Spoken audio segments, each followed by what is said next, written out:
ये कहानी बहुत ही खास होने वाली है। इस कहानी का शीर्षक है हमसफर एक प्रेम कहानी। आज दोनों बहुत ही खुश थे। आखिर बात ही ऐसी थी। प्रीति ने एक सुंदर बच्चे को जन्म दिया था। ये बिल्कुल मेरे पर गया है। देखो तो कैसा हंस रहा है। इसकी आंखें मेरे पर गई है। इसका होठ तुम्हारे पर गए हैं। ये बातें होते हुए प्रोफेसर मनोज फूले नहीं समा रहे थे। प्रीति, तुम बताओ इसका नाम क्या रखा जाए? प्रोफेसर मनोज ने पूछा। मैं क्या बताऊं, आप ही सोचिए, इतना तो कर ही सकते हैं, प्रीति ने कहा।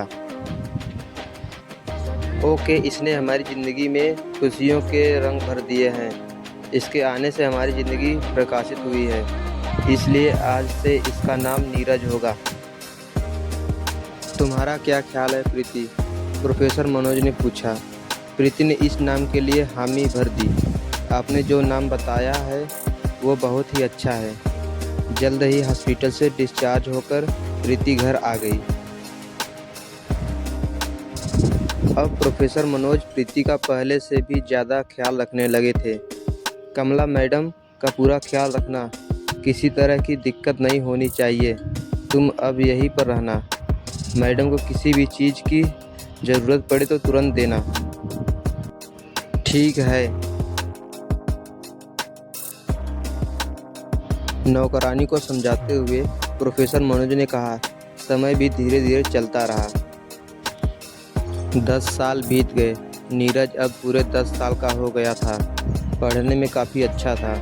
स्कूल में वो टॉप करता था। एक दिन प्रीति और प्रोफेसर मनोज आपस में बातें करते हैं। सुनिए, मैं कह रही थी कि आप कॉलेज चले जाते हैं, नीरज स्कूल चला जाता है। मैं दिन भर घर में बोर होती रहती हूँ। मैं सोच रही थी कि मैं भी कुछ करूँ, पर अगर आप चाहे तो। प्रीति ने कहा। देखो मनोज, मुझे कोई एतराज़ नहीं है। मैं तुम पर कोई दबाव नहीं डालना चाहता। तुम स्वतंत्र हो, जो चाहे वो करो। मैं हर कदम पर तुम्हारे साथ हूँ। तुम्हारे हर फैसले का दिल से स्वागत करता हूँ। तू जो भी करोगी अच्छा ही करोगी। तुम्हारा मन तो लगा रहेगा, कम से कम बिजी तो रहोगी। जल्द ही प्रीति ने एक कॉलेज ज्वाइन कर लिया। वहाँ सीनियर क्लास में पढ़ाना भी शुरू कर दिया। प्रीति को भगवान का दिया सब कुछ था। जिंदगी काफ़ी हंसी खुशी बीत रही थी, मगर समय हमेशा खुशियाँ ही नहीं देता। इसके दामन में गम भी होते हैं, जो शायद अब इस हंसते खेलते परिवार पर बिजली बनकर गिरने वाली थी।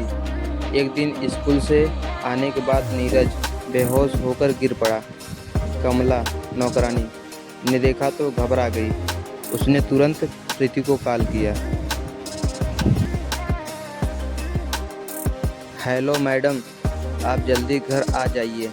नीरज बेहोश होकर गिर गए हैं। अचानक स्कूल से आते ही चक्कर खाकर गिर पड़े।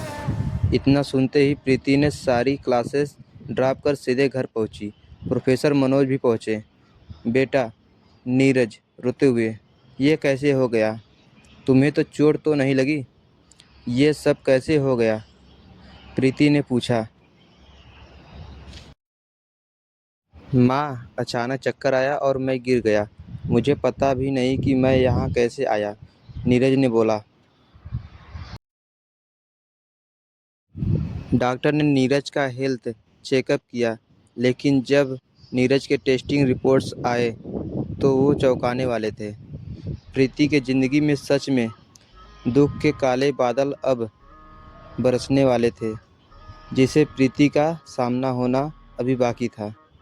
नीरज डायबिटीज़ के लिए एक ऐसे बीमारी से ग्रसित है जो 1 साल या 2 साल में ठीक होने वाली बीमारी नहीं है, बल्कि वो नीरज के लिए लाइफ टाइम है।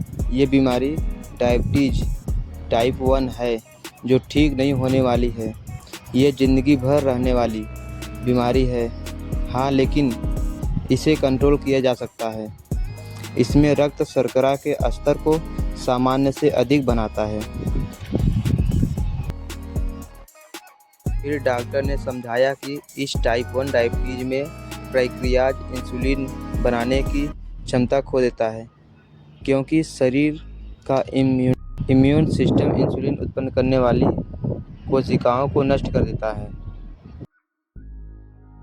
यह बात कोई नहीं जानता कि ऐसा क्यों होता है, लेकिन वैज्ञानिक मानते हैं कि इसका जन्मों से कोई संबंध है।